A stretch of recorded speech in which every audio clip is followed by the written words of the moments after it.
Haryana Agriculture University, Hisar, and for sparing valuable time with us. And sir will be available on 1, 2, or 2 tutorial on frontier and frontier. Uh, I think you are able to now. You are able to understand some, the basic command. Okay, and after lunch sessions will be taken by Professor Subal, and you will see the some of the efficiency models, and some more depth analysis on this productivity and efficiency. So thank you, Dr. Jogendra, once again being with us today here in this afternoon. And now it's a token of respect from our side. Sir, please.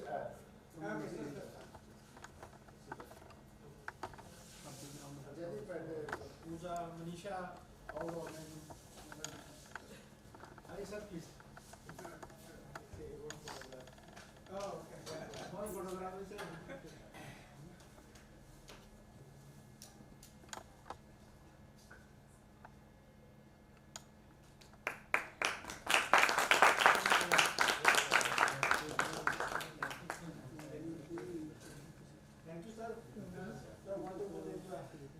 Okay, so we were talking about panel data model with heterogeneity, and the heterogeneity term is introduced to individual specific effects, which is indicated by alpha I in there.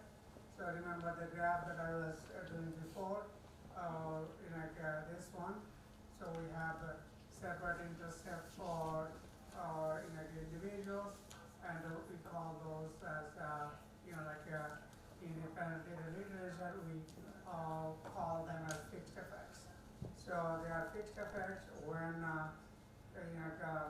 these alpha parameters that you have in here, these are treated in the same way as beta. Okay, so let me just I deleted plus in here. Okay, so again, in terms of mathematical modeling, the graph that I had can be represented like this. So you just see that while you have the beta parameter, which is exactly the same for everybody, but the alpha, which is the intercept, is different for different individuals.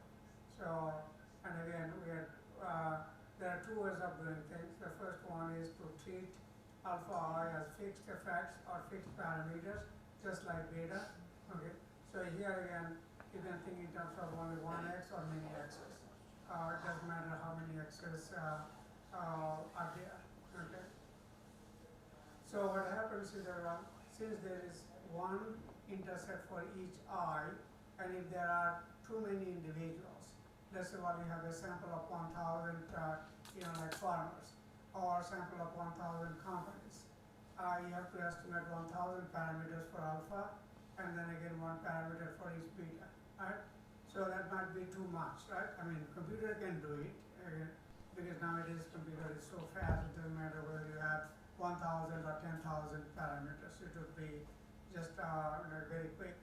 But it's kind of cumbersome. So what we need to do is, and again, we cannot drop alpha I, because you see that in the graphs that I was expanding in here, that if you drop alpha I, you might be getting an estimate of beta that may have no meaning at all. I mean, the true one are maybe positive, but again, you end up with negative estimates, right?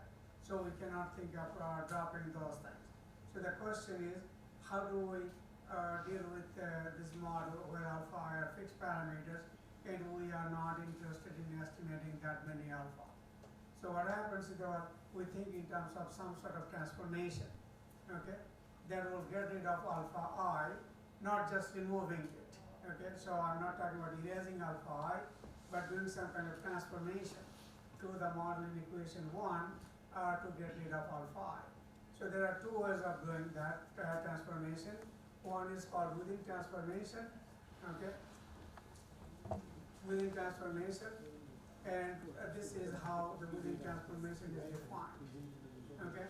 So first, let's just define means of each variable for each individual.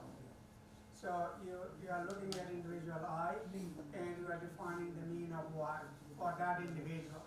Okay, how do you do it? You just look at the time series observation and calculate mean of each variable for each individual by looking at all the time series observation. So you are summing Y for the time part T divided by big T.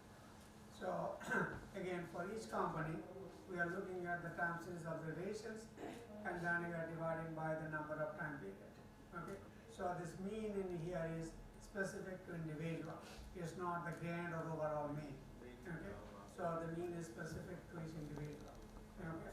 Similarly, you define this mean for each of the x variable. So then again, you have x bar for individual I, and then y bar for individual I. If you have many x's, you can define x1 I bar for x1, okay, and then again x2 I bar for x2 and things like that. Right? So these are again the mean of y in x variable specific to each individual. Okay. If you take for each individual like 1, 2, 3, 4 up to 1,000, then it will be a long process to calculate. No, again, this is kind of, I'm describing the mechanics. You don't have to do it yourself. Nowadays, everything is mechanized, right? But again, I'm just explaining what is the mechanism. Okay? So first you define, like if it is 10,000, then you define 10,000 means, because there are 10,000, like components, right? Okay? So again, like that. And then what you do is, so from equation 1, you can define y bar I simply by summing, taking a summation of both sides with respect to t, and then dividing by t. Right? So that will give you y bar I, and then again this is not changing over time, so this is going to be exactly the same alpha I, and then again beta times x bar I, and then again this is going to be mean of v. So I can write v bar I. So again I can get from 1 to 2 simply by taking the mean of the time series observations. Okay? And now what you do is, so we just call that equation 2, so then you do 1 minus 2. Equation 1 minus equation 2. So what will be happening on the left hand side? yit minus y bar I, right? And then what happens in here? Alpha I minus alpha I. So alpha I gets cancelled, right? And then what happens? So you get beta xit minus beta x bar I. So you get beta times xit minus x bar I plus vit minus v bar I. So this is, again, this is data transformation, right? So this is data, and let's just call it yit star. Okay? So this is kind of a new notation, and this is called it xit star. This is a new notation for the transformed x, right? And then you define those transformed x for each of the x variables if there are no. So this is, can you please stop? So if you call it equation number 3, then look at it, and you just, this is a standard regression, right? There is no intercept in that regression, and alpha I, the individual effect that we were talking about, is just cancelled, right? So what happened is that we did some transformation. Okay, the transformation is designed to get rid of alpha I. So remember, equation 3 is not the same as equation 1. Okay, because y and x variables are transformed to y star and x star. And again, this is before you do any estimation. So this is simply data transformation. Okay. Now again, I'll come back to your point. So if you are doing state or R, you just issue a command that again like that. So when you issue the command and you just say the word within, the computer knows that you are talking about this type of transformation. So those are going to be done internally in a fraction of a second. You don't have to do anything on your own. Okay? As soon as you use the word within, the computer knows that again you are talking about within transformation, meaning whatever I described in equation 2 and equation 3 will be done automatically. Okay? So then again what you are doing is just running this regression 3. So this is what we call within regression. Okay? So what happens in within regression, you are estimating the beta coefficients. So for each x you are transforming them to x star, and then running this regression you are getting beta, right? So most of the time, again, when you look at the panel data in our literature, they are concerned about estimating beta, and then this is the end of the story. Because remember, you are doing the transformation, so get rid of alpha I, but in your model, you have alpha I. Okay, so it's not that you are not using alpha I. So you cannot say that okay, your model is contaminated because you are getting rid of alpha I. You are doing the transformation to get rid of this, right? Okay, so just like this, that you have a problem, let's say problem in your leg, and you are doing surgery to get rid of the problem. So it's not the same thing as before surgery and after surgery. After surgery gets rid of the problem that you are talking about. So again, here after transformation is like after surgery. You are getting rid of the problem associated with alpha I. Okay. Now what happens is that, well, again in the panel data literature, people are not interested in estimating alpha I. Their interest is to getting an estimate of the betas, because these are variables of or parameters of primary interest, right? But if somebody says that, well, again, alpha I is of some interest to me, because I'm going to be interpreting this as a management variable or management coefficient. So then how do you get alpha I? Okay, so to get alpha I, what you do is that, well, you get an estimate of beta, so you do yit minus beta xit. So you define this new variable, and then what is that? So you go back to equation 1 in here, and if you write yit minus beta xit, then whatever is left is alpha I plus dit. So you replace your estimates, okay.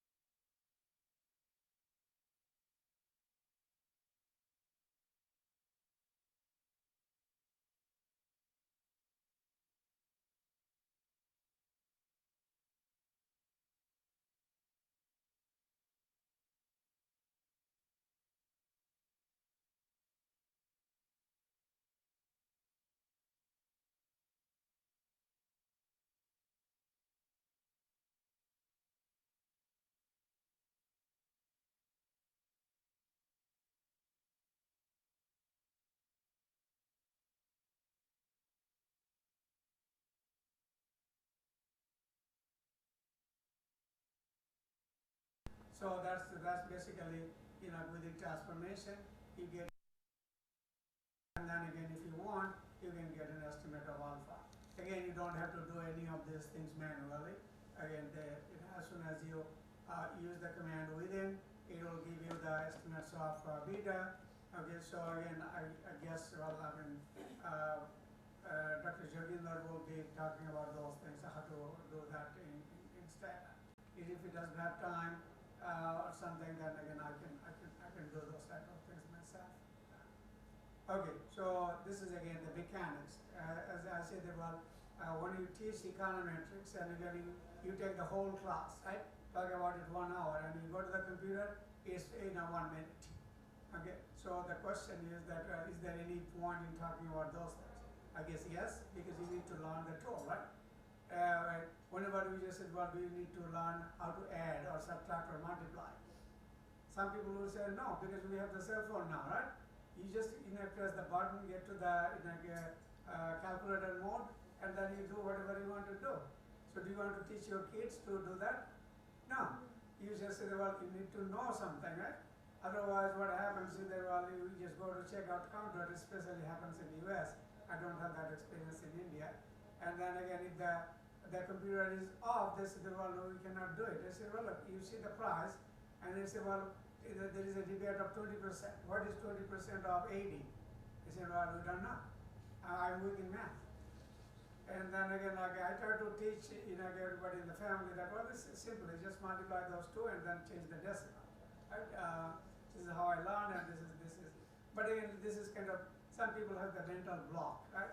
So if you don't know those things, you will be always looking for your cell phone or a calculator to see what is 20% of 80 or 20% of 60 and that type of thing. Right? So what is happening is that you will be doing those things again using particular command.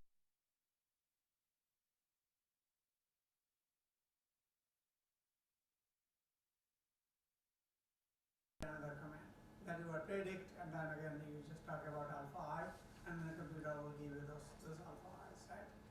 And then again, if you just say, well, there are 1,000 alpha I don't want computer to give me 1,000 numbers, right? Because there are simply too many, right? So then again, you can ask for a plot of those alpha I. You can do a histogram, or you can do a density plot, okay? So remember what that type of graph I was drawing. You can have alpha I, and you can think in terms of what percentage of alpha I is within, let's say, efficiency range of like 100 to 90, and then 90 to 85, and that type of thing. So this is kind of summarizing the information, and that falls into basic statistics, right? Where we talk about things like how to summarize data. Okay. Okay, so that's kind of the first technique or first approach to get rid of alpha I. Now there is another approach that we use to get rid of alpha I. That's called first difference. Okay. So again, let's go back to the model in equation 1, and then take a lag of that. So lag meaning that you replace t by t minus 1. Okay. So then again, you will be getting equation 4. So you see that, well, now instead of t, I have t minus 1. There is no t in here, so this is as before. And then for x, there is t, so now again replace t by t minus 1. For v, is t minus 1. Okay. And then again, what you do is subtract equation 4 from 1. So again, alpha I is going to be cancelled. So on the left hand side, you will get yit minus yit minus 1. And on the right hand side, you'll be getting beta. Originally it was xit, and now it's minus xit minus 1 plus vit minus 1, right? Okay, so again, the purpose was to get rid of alpha, and you can get rid of alpha. So what happens is that now this is a different type of transformation. So what is that? So you can write this as delta yit, delta meaning there was change in y from t to t minus 1. So you have delta yit, and then again this is defined as delta xit, and this is delta vit. So when you look at equation 5, this is a data transformation. So again, for example, in Excel you can do that. If I give you a series for y, you can define another series which is a lag of y, and then again take the difference between those two. That would be delta yit. And again, you do the same thing for each and every x variable that you want to use in your model. Okay, so that will give you 5, and then remember that alpha is not in there. So again, you can do LS to equation 5 to get an estimate of beta. Okay, and then after that, if you want to get an estimate of alpha I, you do the same thing. You get your beta, and then go back to equation 1, and then subtract beta from there like this, yit minus this. So that will give you this part, and then you take a mean of that by id. That will give you an estimate of alpha I. So these are two popular goals in panel data literature to take care of this individual heterogeneity. Okay? But remember that in this model, we are talking about heterogeneity that is captured by the intercept, not by the slope. Okay? You can also ask this question, why not slope? We can talk about that also. Okay, so this is basically standard panel data modeling without any inefficiency. So if you look at any textbook, okay, and look at the chapter on panel data, you will see this type of discussion. Okay, so again, what is happening in panel data? We are just talking about some kind of transformation to get rid of the individual effects, and then recovering them later on after estimating the slope coefficients. By slope coefficients, I mean the betas. Okay. Any question? Okay. So this is fairly simple. Okay? And again, when you go to the computer, it's just one command, right? So again, you need to know what is the mechanics, what goes on inside the computer, right? If you say, I don't know, I just issue the command and it gives me the result. Yes, it gives you the result, and those results are fine, but you need to know what is being done, behind the scene. Okay, so now let's just, this is kind of repeating some of the things that I wrote down. Okay, but now we are going towards frontier, meaning that we are now adding inefficiency. Remember that model has VI, there is no U in there. So this is what we call a standard regression model, or in the context of a production function, this is what we call the neoclassical production function. In the neoclassical production function, there is no need to introduce inefficiency because people believe that everybody is fully efficient, which we don't, right? Especially you guys, if you are doing a degree in management or MBA, and try to explain the reality, you don't start with the fact that, okay, everybody is efficient, right? No, everybody is not efficient. So we need to talk about inefficiency. Okay, so the question is, okay, so this one, epsilon IT, let me just write it down, that epsilon IT, we are talking about this as sum of those two things, BIT minus UIT. Okay, so now we have two subscript INT, right? So before I had V minus or VI minus UI. Okay, so now the question is, again, how do you treat inefficiency?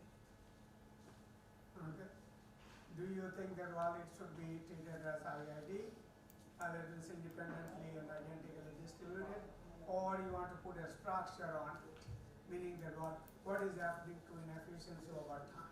Okay. Remember, if it is IID, then the second time period is recognized as a different individual, because there is no way to capture whether it's the same individual unless you put a structure on it. Okay. Okay, so the way the literature started is like this. Okay, so again, first generation, I put the first generation model, stochastic frontier model. So that's YIT, and then this is the function of the frontier function, and this is, you have VIT. Okay, and then again epsilon IT, you have VIT minus EY. So in the first generation, meaning that the models that were developed in the early 80s, and again, nowadays this model is redundant. Nobody uses this, but I'm just giving you a flavor of things the way others were developed. Okay? So they were assuming inefficiency to be time invariant. Inefficiency is not changing over time. It's ridiculous to make that assumption, but again, this is what it was in the early 80s. Okay? So if you just say that inefficiency is time invariant, then what is happening is, and you have alpha I in the model, so let's just go over there, and then if you just say, well, this is time invariant, then that is going to be added to alpha I. There is no way by which these two things can be separated. Right? So actually, in those days, in the early 80s, people were not talking about alpha I. They were talking about inefficiency that is time invariant. Okay? So instead of alpha I, they put EY in there. Okay? So the model that is being estimated will look like this. So if there is no alpha I, okay, there is no heterogeneity directly model. So you have the production function like this, right? And then you are adding inefficiency to it, and you are assuming inefficiency to be time invariant. Right? So then again, you can add this to beta 0, so like beta 0 minus UI, and call it alpha I. Right? So remember, beta 0 is constant, and UI is a fixed parameter, so you add these two together, and you can call it alpha. So see that this model is exactly the model that I was talking about before, right? So again, you don't need to know, anything else, because you can just say, well, I will estimate it using within transformation or using first differences. Okay, so that will give you an estimate of the beta parameters. Right? So here it's written as x prime beta because this is a matrix or vector notation. That means you can use more than one x. Right? But again, if you are thinking of x, then don't put the prime, just simply write x beta. Okay. So again, you can get rid of alpha I as before by doing first differencing or within transformation. So these are the two things that you see there. First differencing and then again within transformation. Okay, so then again, you can get using those two transformations. You don't have to do both. You just use any your beta, but remember, we are also interested in U, and in this particular case, we are saying that U is in here. So you get alpha I, and U is basically beta 0 minus Ui. Okay. So how do you get? So remember that we are talking about estimating alpha I. Okay. So you can get an estimate of alpha I. Okay. So let me just add it in here. After estimating beta, you estimate alpha I. So remember that I just told you how to estimate alpha I. And remember, this alpha I are kind of intercepts. So if you go back to the model or the graph that I had in here, so these are alpha I. Okay. So let's say, well, this is alpha 1, this is alpha 2, this is alpha 3, and so on. Okay. Now, which one is going to be, if I'm drawing this type of graph and a production function, which one is the most efficient of these three? Alpha 3, right? So what you do is, you can talk about relative efficiency, because again, you can compare between or among all the forms, right? Because they have different intercepts. So now, mathematically, what you do is, what happened to that?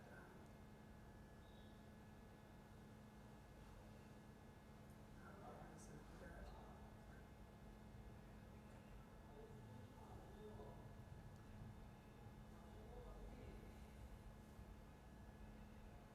So then you can say that, well, I will get an estimate of alpha I from here. I mean, you had I is maximum of alpha. Alphas are those intercepts, right? So look at the maximum value of that minus alpha I. Okay. So let's just say, well, you are interested in estimating efficiency of the third component. So what is the third component? That is the maximum value. So these are the same, right? So the third component is on the frontier. So that means efficiency or inefficiency of the third component is 0, because that's basically defining the frontier, right? And then for the second one, what is that? This maximum, which is alpha 3 minus alpha 2. And then again alpha 3 minus alpha 1. So these are basically our relative efficiency. Okay. So this is again very simple. All you do is you get your alpha and find out the maximum value of it, and then again subtract individual alphas from the maximum one. That will give you an estimate of U, and this is going to be, in a way, let me just also write that out. So this is relative efficiency or inefficiency. But why relative? This is relative to the maximum or the most efficient form in the sample. And the most efficient form is defined in terms of the highest value of alpha. Okay. So since this was simple in the early days, meaning that in the early 80s, many people were interested in estimating the model, and they did it, and they also got published. Nowadays, if you do that, I mean, you just say, oh, this is for purposes of learning. I'm talking about it because I'm just telling you the history of it, the way things started developing. Okay. So the main problem is that again, I don't want to go over everything in here, but the main problem is the assumption. So if somebody says, well, what is the what part of the model you don't like? Of course, the part that would be immediately coming to your mind is that inefficiency is time invariant. That is not acceptable, right? So we want to change that. Okay. So again, if you follow the history, the sequence, and again, I started working in the late 80s, so I know all those things because when I was writing my dissertation, the only model that was available was this kind of fixed effects or time invariant model. Okay.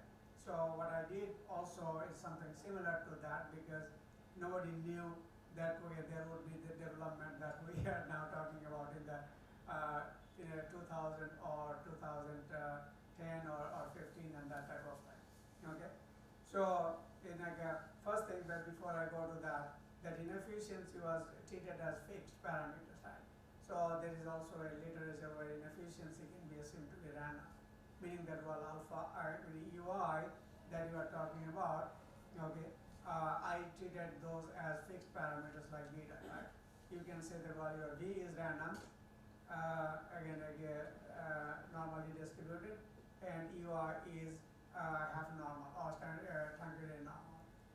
truncated normal because mu is a parameter, but you can put 0 in there to say that, well, this is abnormal. Okay. So how do you distinguish between these two? See that this is changing in both I and T dimension, and this is changing only on the I dimension. Okay. So again, one random variable is changing in both I and T dimension. The other random variable is changing only I dimension. Right. So it's possible to separate those two. Okay. And again, based on this distribution, you can write down the likelihood function and do maximum likelihood estimation, which is again, instead you just press a button or use just one command. Okay. So it will give you the parameters like the beta parameters, estimates of the variance of V, and then estimate of variance of U. Okay. If you allow this to have truncated normal, it will give you also an estimate of. So what is next? Remember, we just said, well, okay, that's basically getting the elasticities or beta parameters, but here we are talking about estimating inefficiency. So then we need to get an estimate of U, and again we can get an estimate of U by looking at the conditional mean exactly the same way as before. So you had IT is expected value of UI, there should be T in there. It's okay. So no, this is sorry. There is no T in there. Why? Because we are assuming inefficiency to be time invariant. Right? So you have simply you had I, not you had IT. Okay, and this is the formula. So this formula is coming from the distribution. Okay, because you have a specific distribution, and again this formula is very similar to the formula that I showed you, because it's coming from the same type of statistics, the conditional mean. Okay. Now, what are the problem with time invariant inefficiency? I just told you that time invariant assumption is very strong. Okay, so we want to get rid of that, and because again, those days when I would attend to the conferences, I remember people would be saying that, okay, we need to extend the model to allow for a temporal variation in inefficiency. So then again, in the second generation, there were some developments. Remember that everything evolves over time. Okay, it's not that now we know what happened in the last 30 or 40 years, but sitting in 1986 or 87, you don't know what would be, the models developed in 2010 or 2020. Okay. So in that in a stage, or the second stage, we were talking about generalizing this. So we just said, well, UI T, and UI is not time invariant. UI is varying over time. So then again, we put a special structure. So this UIT is a product of two things. It's UI, which is a random variable, okay, and gamma T is a function of time. It's just a function, a parametric function of time. And this is basically the random variable UI that we were talking about before. So it's a product of these two. Now again, when I think about this now, I would be thinking that, well, why were we thinking about this type of model? I wrote a paper on this type of model myself. So I'm not thinking that, well, why was I thinking that way? Because this is not the most efficient way of modeling it. But again, remember, it depends on the knowledge that is available to you at that point in time. Okay, you are not like Ramanujan who could see many things by closing his eyes. We are not that smart, right? So we take things the way they are at the current time. Okay. So then again, like since this is a parametric function and this is inefficiency is a random variable, again we make some assumption about it.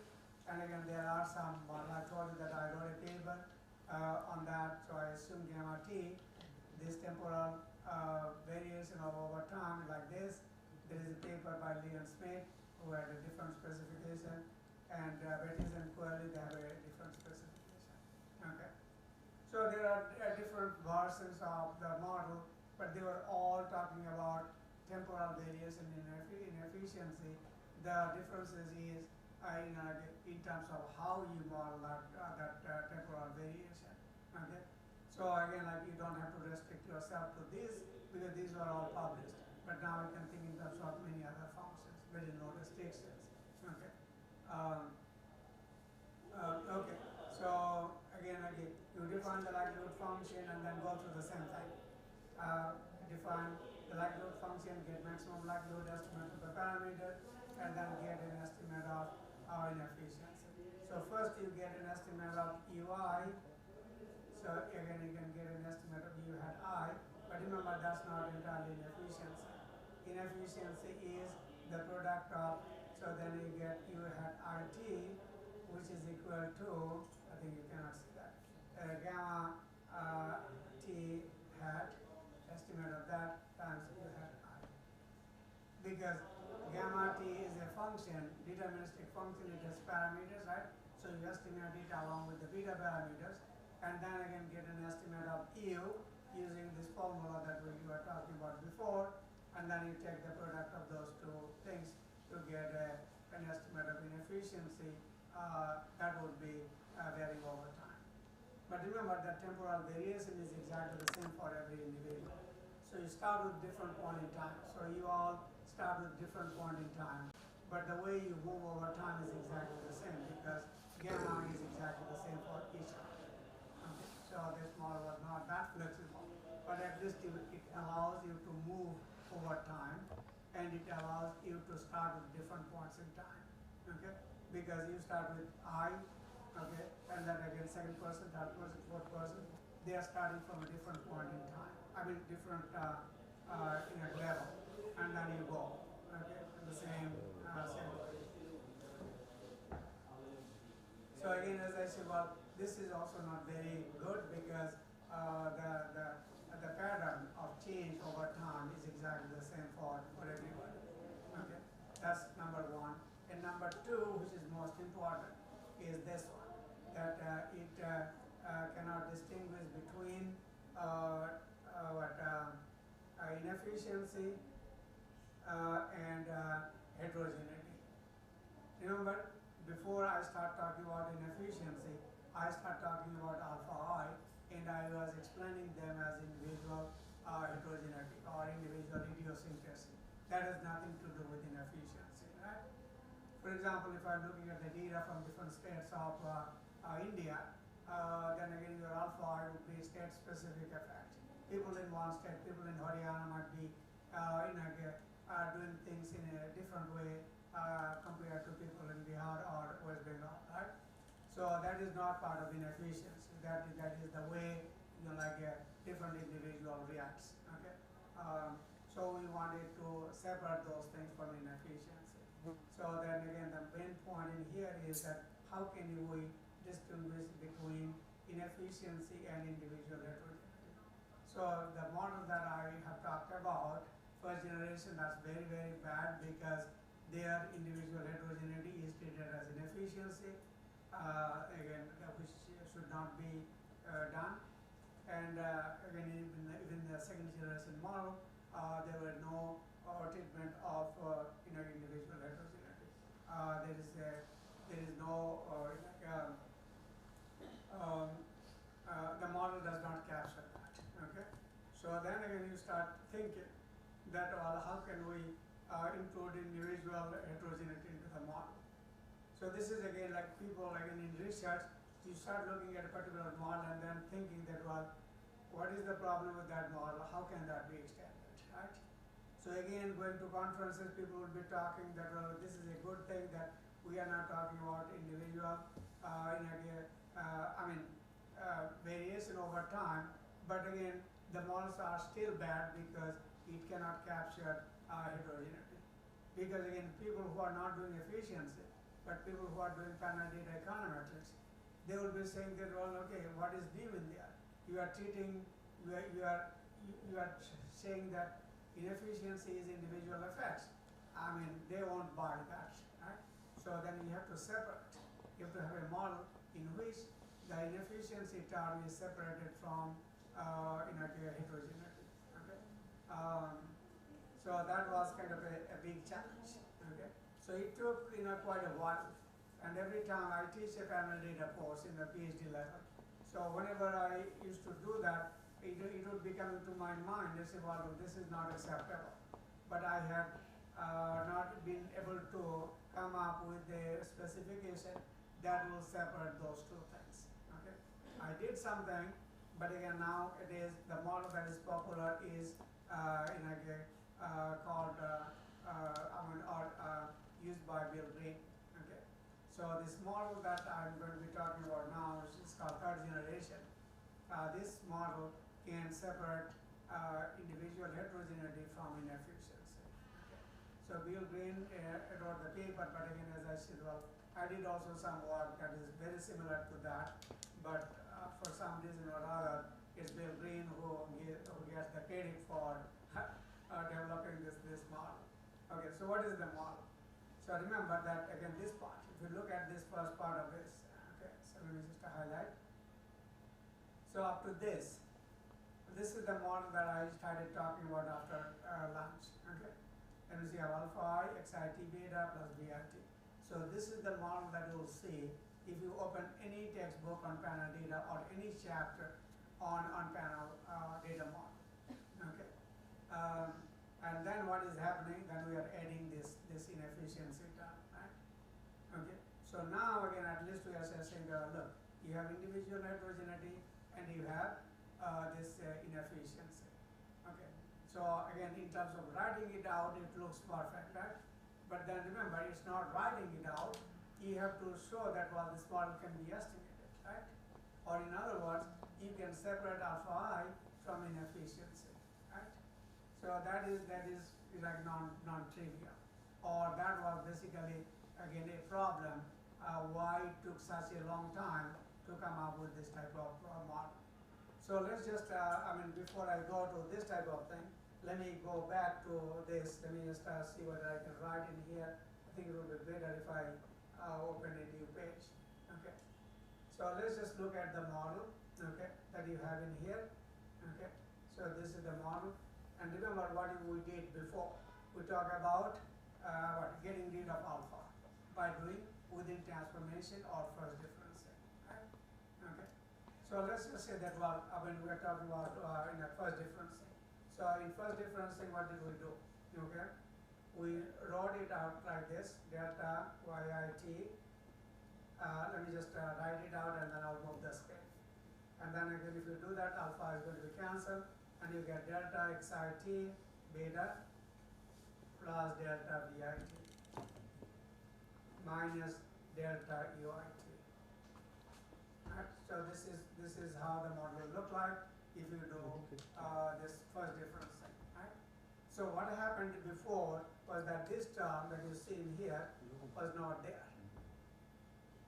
So then we could say that okay, you can use simply OLS to estimate the beta parameters, right?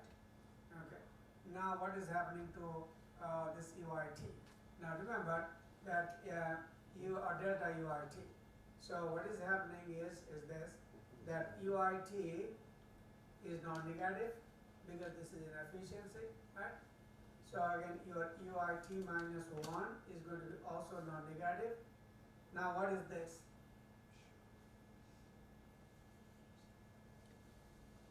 Can you tell me whether this is non-negative? So if one term that's non-negative, think it as a positive number, and that term is also positive, what is the difference? Is it a positive number?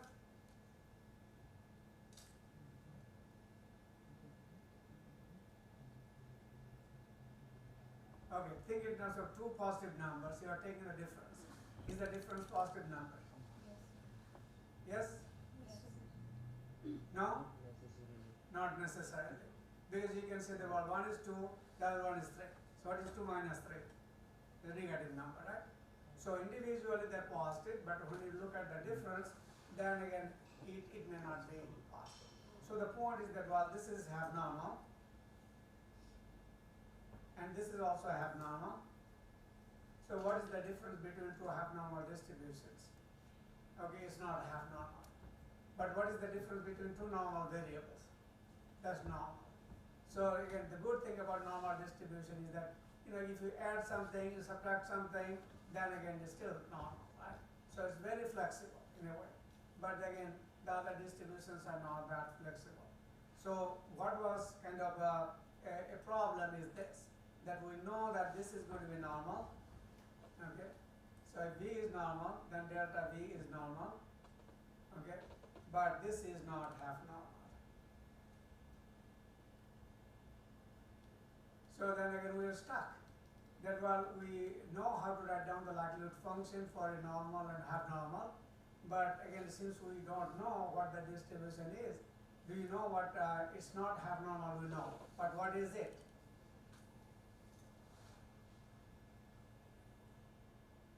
Well, we didn't know what the distribution of it is, right? So we're stuck and we couldn't do anything about it, right?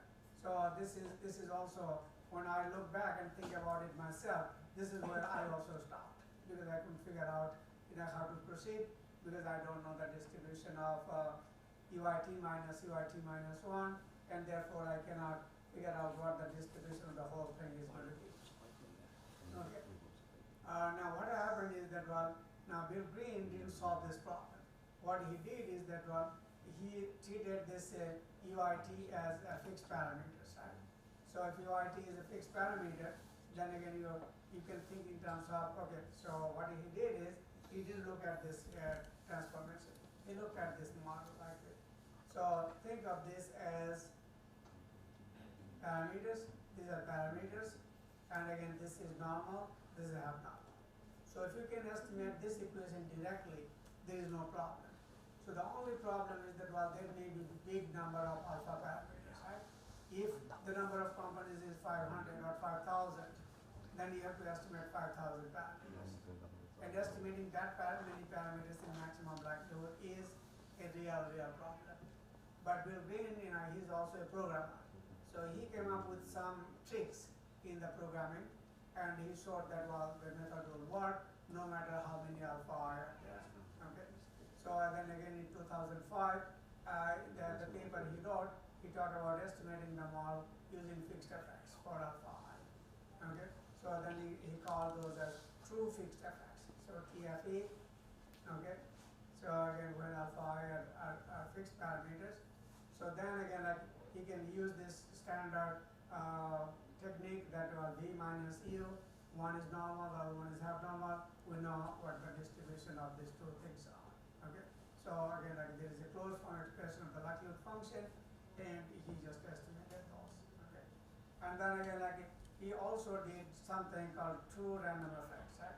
So that means again, like, alpha is random, VIT is random, and UIT is random. So you have three random variables. Okay. Now that one is tricky because, again, if this is normal, this is normal, this is abnormal, what is the distribution of sum of all three? We didn't know at that time. Okay. So what he did is that, again, being a programmer, he came up with some fix, okay, to estimate the model. He didn't derive the likelihood function, he bypassed it by doing something else and came up with the estimation technique. Now what happened is that in the meantime, well, somebody found out that in statistics, okay, the literature in pure statistics, we don't look at the statistics journal. Very few of us looks at statistics journal. We don't even look at all the journals in economics. Right? So somebody in statistics, okay, a long time ago, I think in 1985, he came up with an Italian statistician. He came up with a distribution of V minus U. He was not talking about inefficiency. He was a pure statistician, like a mathematician. Okay, thinking that's a homework problem. You are given that V is normal, U is half normal. What is the distribution of V minus U? So that was the question he posed. And then he showed that, well, this V minus U, he gave a name, that the distribution is called skew normal. Okay? So this one is skew normal. Let me just write that down.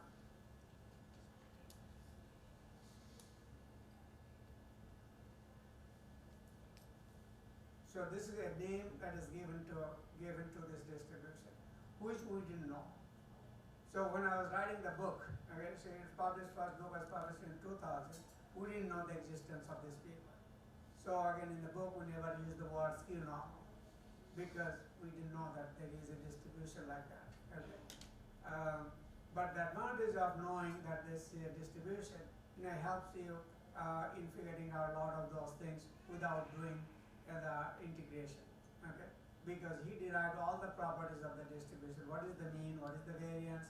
What is the skewness?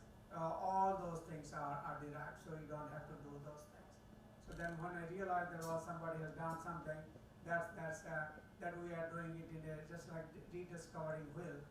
Okay, so we thought that we did a good job because we explained all those things starting from scratch. Somebody, statisticians, why do we have to do it? Because I know the distribution of it, and I can tell you everything that you want to know about the distribution without doing any integration at all.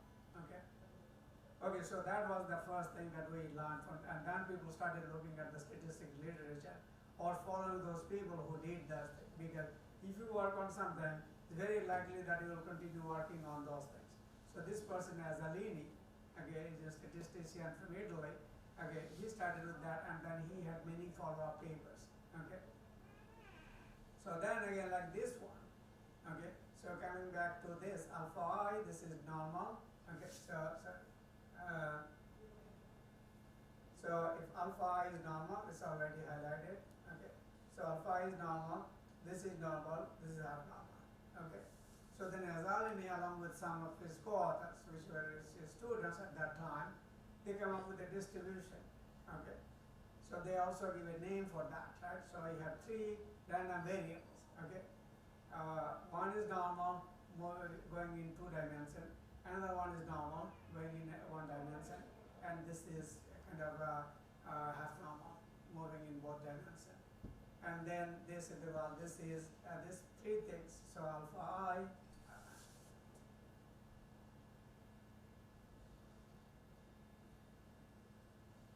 Let me change the color. So this is the alpha I.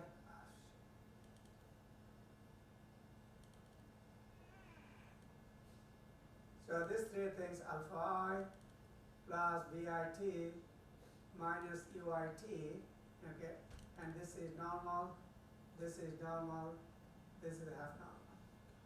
So this 3 thing that has something, they say that this has a distribution or closed CSN, closed Q normal.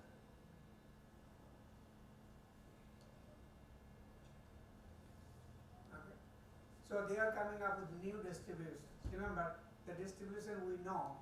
Okay. So if you take any statistics course, first thing you learn is normal distribution, and then you talk about T distribution, chi-square distribution. So these are distributions that everybody knows, but these were new distributions, right? So they came up with. Okay. Again, as I said, if you are Ramanujan, they will say that these are not new because these were already known. The only things that we could see with our eyes, right? Because remember Ramanujan, when he was saying that how can he do so many things? He said, no, I'm not doing anything new. These are already there. All I'm doing is that I am just looking at it when I close my eyes and again praying. I see all those formulas, right, in front of my eyes. So this is just like that. I mean, they are discovering something that may be there, but we were not able to see that, right? See that, this is kind of the philosophy. I mean, when I watched that movie, I thought that, oh my gosh, this is, I mean, if you are somebody like that, you don't have to, scratch your head and, work day and night and come up with something new. So, these are already there. All you are doing is that, you are bringing those back to other people who couldn't see it. Okay. So anyway, so the thing is that they call it closed Q normal distribution. And again, these are statisticians, okay, and they are not interested in inefficiency. Okay. So their problem is how to find out the distribution of a random variable that is sum of 3 components. Okay. And this is a closed Q normal distribution. Okay. Which Bill Green didn't know because that was 2005. Only I think in 2012 or 13 we came to know about these distributions, right? Okay. So then again, like this 2 random effect. Now, okay. So now I think that time is up. Okay. Yeah. See that they have a time limit of 1 hour, so we have this 1 hour limit. Okay, so we have to stop. I mean, these guys are not in here, so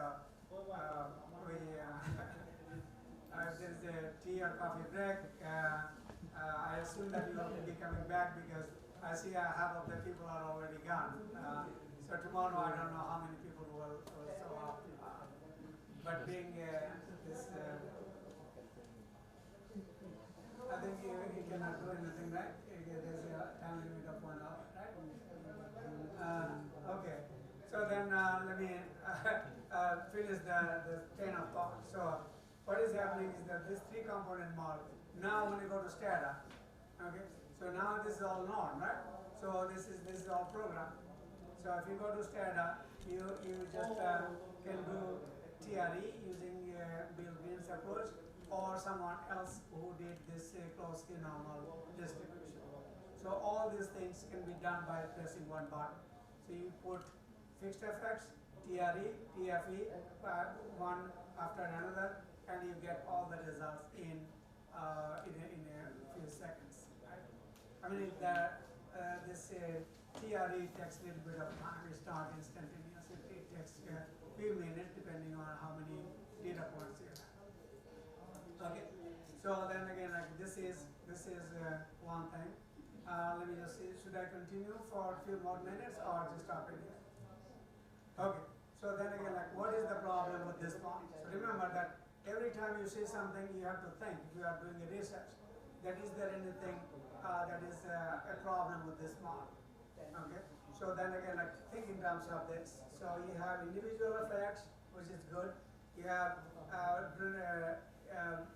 random term, right? And you have inefficiency. Okay. And again, inefficiency can be made a function of some z variable. So that's not something complicated. Okay. Now go back to first generation model. Remember the first generation model, they were just saying that inefficiency is time invariant, right? Now again, like when you think about it, especially this is how I was thinking when I was looking at it, that how can I combine this thing? First generation model, they're treating alpha as fixed, again, time invariant inefficiency. But again, like, and here, remember inefficiency is varying in both dimensions. So is it possible to decompose inefficiency in 2 parts? The screen got stuck, I think. Again? It's Oh, okay, okay. So, now I was focusing on this first equation. Okay. So now we started thinking that UIT is inefficiency. Okay. Can it be decomposed into 2 parts? One part is time invariant, and another part is time variant, so that it matches with the first generation model for the time invariant part. And then again, we know that well, the time invariant is not the good model. Now, so the question is, you have time invariant part in here. This is heterogeneity, and you have time invariant part of inefficiency. So the question is going to be, how do you estimate those? So let me just get to that model.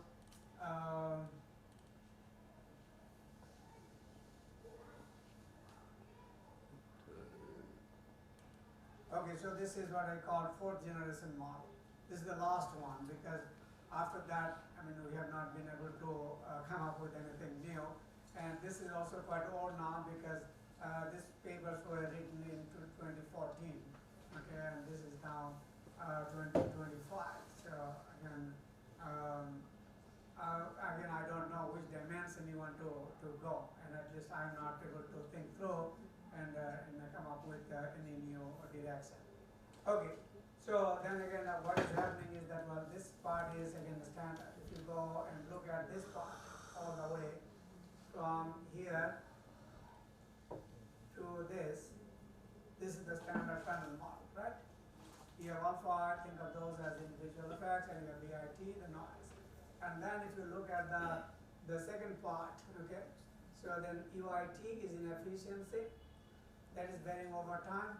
And then again, eta I or eta I is another part which is also inefficiency, but that is changing only, that's time invariant.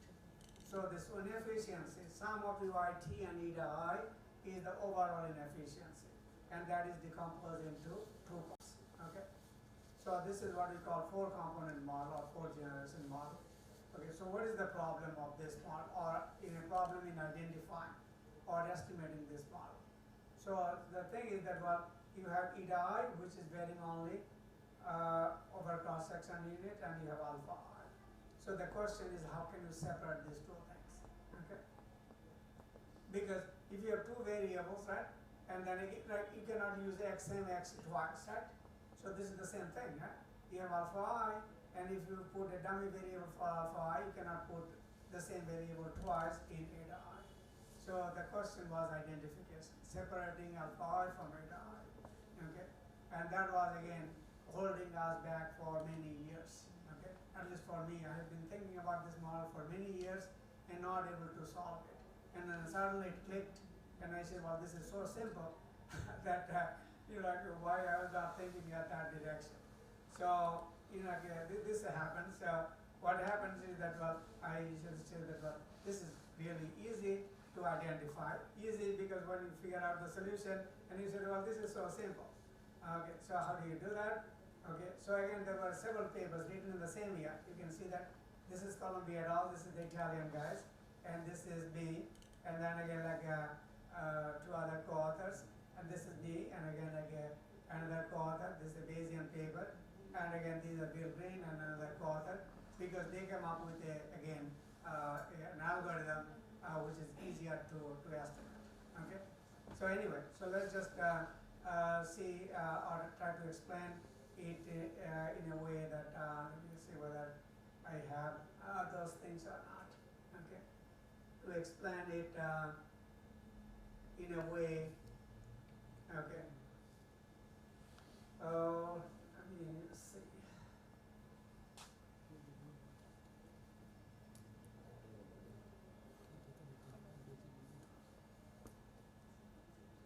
Yeah, let's just take a break because Professor Ramphul wants to have this from 4 to 5. So I need to finish whatever I plan to do before 4. Okay. Now there is no rush because I can always take over next even tomorrow. Okay, so let's just take a break.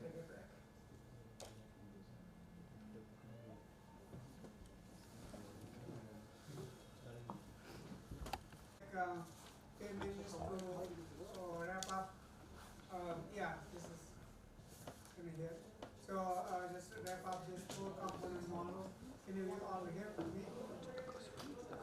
Okay. So the model that we're talking about has kind of 4 random components. So you can just see that I highlighted the first part, which is the standard panel model that is seen here, this part. And then you have inefficiency component. There are 2 of those. This is varying over time, and this is time and value. Okay. So these are all random. So the basic assumption is that alpha is random with 0 mean, VIT is random with 0 mean, and this inefficiency, so the mean cannot be 0. And then again, eta is also inefficiency, so the mean cannot be 0. So these are one-sided. Okay. So you can think of this as like half normal, this is half normal, this is normal, this is normal. So again, the question is, what is the distribution of all those 4 components? Again, as I mentioned that this statistician, this guy is again a statistician from Italy, and he came up with a distribution of all the 4 components combined. And again, like this is the same name they use. So this is what this distribution is, closed skew normal, or in short the CSN. Okay, so it's kind of the distribution of alpha I plus BIT minus EYT minus eta I. So 2 of these components, they are time invariant, alpha I and eta I, and then again 2 of them are varying over INT. But again, like, I could never imagine even in my dream that there will be a distribution of this 4 component. But again, you can never say that, well, this is impossible. So I try to use the word that this is difficult. I don't use the word impossible because I know somebody might be able to come up with a distribution at some point in time. So anyway, they figured out that what they call the distribution is ski normal. They derive the density function and they talk about maximum likelihood estimation. Right? But what I'll be telling you now is that well, there is a simpler way of doing it. This is what I did in my first paper in 2014. So I just so this is the same model. This does not happen too often. So I was working on that, and these Italians were working on exactly the same model. Okay. So again, as I said, well, I mean, this does not happen that often with a researcher in two different continents. So I didn't know anything about them, and then again they didn't know anything about me, but we were working on exactly the same model. Okay. But their approaches were different. But again, nonetheless, the model setup is exactly what you see in here. Okay. So instead of talking about maximum likelihood, which is quite complicated, and since I avoided talking about maximum likelihood, let me just show you how the model can be identified, or these estimates of eta I and UIT can be obtained, because those are of interest in addition to the beta parameters. Beta parameters are, again, as I said, about elasticities, which is coming from some economics, or again, economic model. So again, this is what I wrote down because I didn't have the slide with this easy steps. So again, the basic question is, as soon as you write down the model, people will be asking, how can you separate, like this eta I, which is changing in I dimension, and alpha I, which is also changing in I dimension, because they are in a way similar. So then again, like what I will show you that how easy it is to identify those things. So the assumptions are here this following: that alpha I, the individual effects, okay, these are random, so it has a geometric, which is standard. And again, if you just say about the mean is non-zero, that can be handled.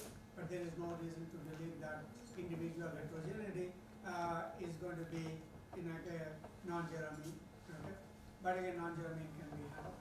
Similarly, VIT is a zero mean because it's a random variable. Okay, noise.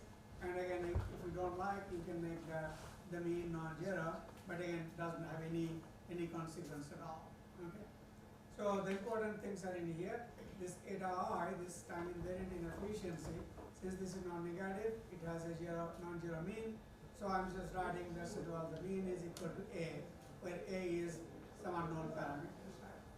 Similarly, expected value of UIT, UIT is inefficiency, and the mean is equal to B, and then again that's positive because it has to be a positive number because these are one side. Okay. So what happens is that now we go back to the model in here and then rewrite it a bit. So the rewriting is done in this way. So YIT is equal to this, and then remember what I'm doing, eta I minus A. So I'm subtracting A from eta I, and subtracting B from UI. Okay, why am I doing that? Because I want to make them zero mean random variable. Because I'm subtracting the mean, so what is the mean of eta I minus A? By construction, the mean is zero, right? And then again, what happens to A and B? Remember, when I do that, I'm adding A, minus and minus plus, and I'm adding B, right? So I have to subtract A and B, right? To make the model same as the original model. So what do you think that A and B will go? Because these are constant, they will be added back to the intercept. So the intercept is not going to be beta 0, but beta 0 minus A minus B, right?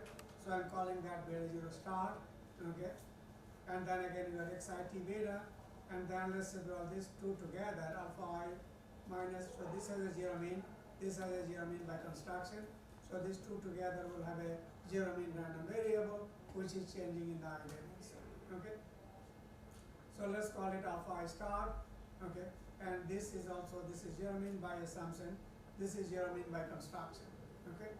So this is again a zero mean random variable, call it VIT star. So the mean of VIT star is 0, mean of alpha I star is 0, right? So now if you look at it, it is just like a standard panel model, right? Panel regression, you have individual effects and you have the random term, right? So the estimation of this model is simple. So you just go to panel data regression And this can be done even in EVs, okay? So what you do is you estimate 1, that will give you beta, this estimates, and beta 0 star if you want, okay? And then when you do this internal regression, it doesn't matter whether you use data or EVs or some other things. You can also ask for prediction of this and this, okay? So there is an option after estimation. You just say that will predict individual effects, which are alpha I star, and the predict VIT star. Okay. I mean, the names are not going to be. The names are given in their own way, but these are prediction of individual effects. This is prediction of the time varying effects. Right. So then again, in step 1, what we do is we estimate this model using standard panel data technique that will give me the estimates of the beta coefficients, right? And then prediction of this and this, okay? So I just wrote that you use panel technique to get, again, these are of interest to me directly after getting beta, okay? Because I'm interested in separating I from alpha I and VIT from UIT, okay? And then again in step 2, since the computer will give me prediction of alpha I star, that means it will predict what value of alpha I star is. That means you can think of this as a known number, known variable. Right? So what is alpha I star? Remember the definition of alpha I star is this: alpha I minus eta I minus a. Right? So I'm just writing it like this: alpha I star is equal to alpha I minus eta I plus a. I took the bracket out. Okay. So now if you look at it closely, what is it? This is a normal random variable, this is half normal, and this is a parameter, right? So this looks like a very simple stochastic frontier model. There is no x. But again, this is fine, okay? So this stochastic frontier model has, again, like a normal random variable and a half normal random variable and just a constant, or intercept, right? So you can run this model in SCADA, and then the SCADA will give you what? Predicted values of inefficiency. Remember the way I was talking about in the beginning of today's lecture, that how you get estimates of or prediction of UI. So now instead of UI, we are using different notation. So you get predicted values of eta I.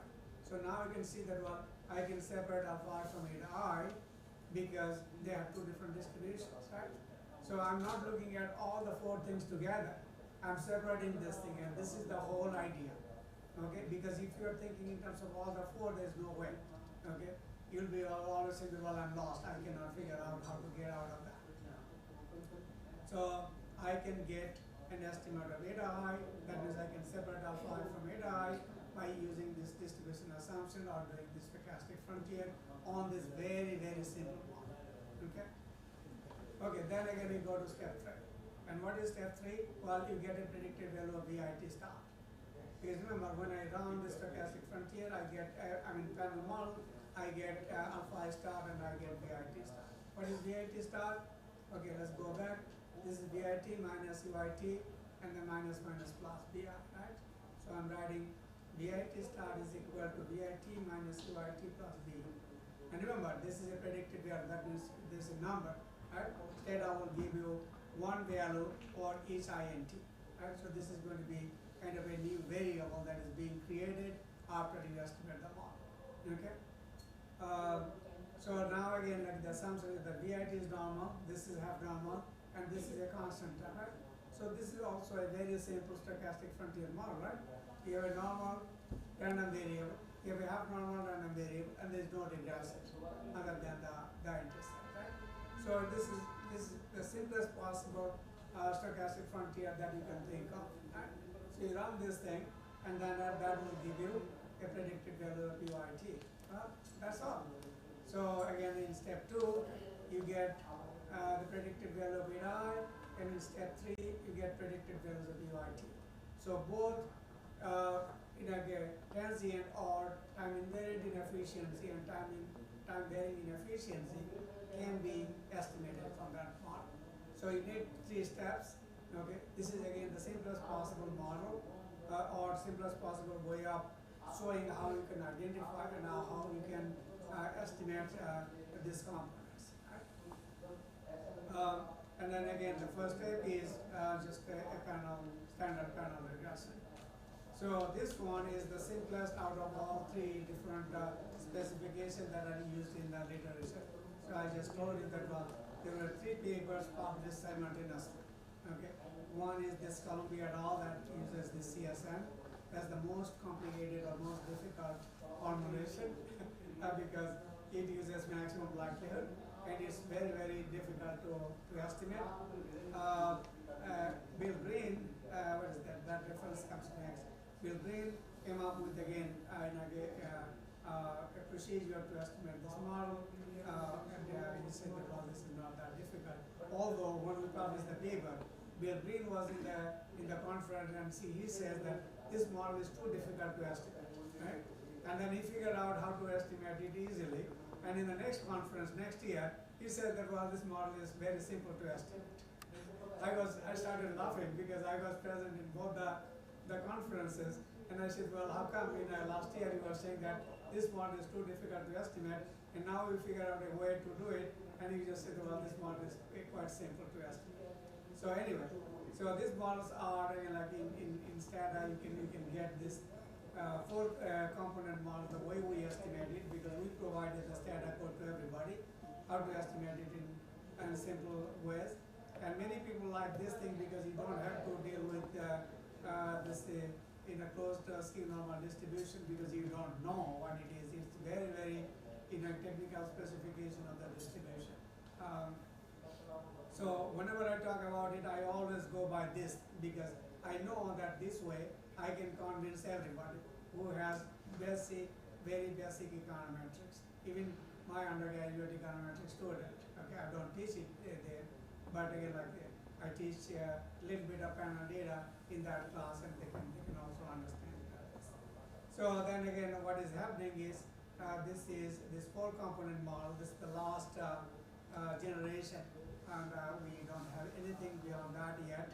I don't think that there is anything possible in that direction. So that's probably this is a closed end of this model. The only other thing that I've done is that you can add determinants of inefficiency in here, determinants of inefficiency in there. So we wrote some papers.